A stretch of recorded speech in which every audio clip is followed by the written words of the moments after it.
Hello friends, ఈరోజు మంచి వీడియోతో మీ ముందుకు వచ్చాను. నేను ఏమీ లేదండి, ఇలాగా ఈ కుండీలు ఇలా పెట్టామనుకోండి, పిట్టగోడకి గోడ డ్యామేజ్ అయిపోయి క్రాక్స్ వచ్చేస్తుందని చెప్పారండి. నాకు అంత బరువు అలా పెట్టకూడదని.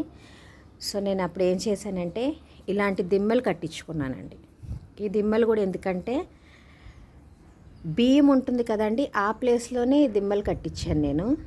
కట్టిస్తే ఎంత బరువైనా ఇది మోస్తుంది, సో ఇంటికి ఎటువంటి డ్యామేజ్ అవ్వదు అని చెప్పారు. సో కాబట్టి నేను ఏం చేశానంటే ఇలాగా మన ప్లాంట్స్ పెట్టుకోవడానికి, పాట్స్ పెట్టుకోవడానికి ఈ విధంగా దిమ్మల్ని నేను కట్టించుకున్నానండి. ఇది ఎత్తుగా ఉండడం వల్ల వాటర్ వేయడానికి కూడా ఈజీగా ఉంటుంది. సో మొత్తం అంతా నేను ఇట్లానే దిమ్మలు కట్టించుకొని ఇవన్నీ ఇలాగా పాట్స్ అన్నీ పెట్టానండి. సో ఎక్కడెక్కడైతే ప్లేస్ ఉందో ప్రతి బీమ్ దగ్గర నేను ఇలాగే కట్టించుకున్నాను. అలాగే పైన కూడా కట్టించుకున్నానండి ఇలాగే. సో ఫ్రెండ్స్, మీరు కూడా ఇలా ట్రై చేయండి. ఈ ట్రై చేసి ఇలాంటి దిమ్మలు కట్టించుకుంటే ఇల్లు పాడవదు.